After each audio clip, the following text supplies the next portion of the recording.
Hello guys, welcome back to my channel Venice voice. இன்றைக்கி நம்ம வந்து சூப்பர் அண்ட் டேஸ்டி அண்ட் ரொம்ப டிஃப்ரெண்ட்டான ஒரு ரெசிபி தாங்க பார்க்க போகிறோம். வாழைத்தண்டு பக்கோடா தான் பார்க்க போகிறோம். அண்ட் வீடியோக்குள்ளே போகிறதுக்கு முன்னாடி என்னோடய சேனல் ஃபர்ஸ்ட் டைம் பார்க்குறீங்கன்னா மறக்காமல் சப்ஸ்கிரைப் பண்ணிக்கோங்க. அண்ட் வாங்க வீடியோக்குள்ளே போயிடலாம்.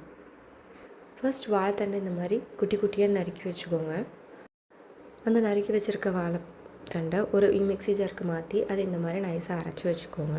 அதுக்கப்புறம் ஒரு மிக்சிங் பவுலில் வெங்காயம், சீரகம், சோம்பு, மிளகாத்தூள், அரிசி மாவு 2 ஸ்பூன், 1 ஸ்பூன் கார்ன்ஃப்ளவர் மாவு, அப்புறம் நம்ம அரைச்சி வச்சுருக்க அந்த விழுது, இது எல்லாத்தையுமே இந்த மாதிரி நல்லா கலந்து விட்டுருங்க. அதுக்கப்புறம் உப்பு, கருவேப்பிலை, அப்புறம் ரவை கொஞ்சம் ஆட் பண்ணிக்கோங்க. அப்போ தான் ஒரு மொறுமொறுப்பாக இருக்கும் கொஞ்சம் பக்கோடா. தோசை மாவு ஒரு அரை கப் அளவு ஆட் பண்ணிக்கோங்க. அதுக்கப்புறம் கடல மாவு, ரெண்டையும் வந்து இந்த மாதிரி நல்லா கலந்து விட்டுக்கோங்க. அதுக்கப்புறம் சூடாக எண்ணெய் காஞ்சதையும் இந்த மாதிரி பொரிச்சு எடுத்துக்கோங்க. ஒரு லைட் ப்ரௌன் வர வரைக்கும் ஒரு 2 to 3 மினிட்ஸ் விட்டுட்டு எடுத்துட்டிங்கன்னா சூப்பர் அண்ட் டேஸ்டியான அண்ட் கிறிஸ்பியான வாழைத்தண்டு பக்கோடா வந்து ரெடி ஆகிடுச்சு. இது ஒரு ஈவினிங் ஸ்நாக்ஸ் போல் நீங்கள் உங்கள் குழந்தைங்களுக்கெல்லாம் தாராளமாக கொடுக்கலாம்.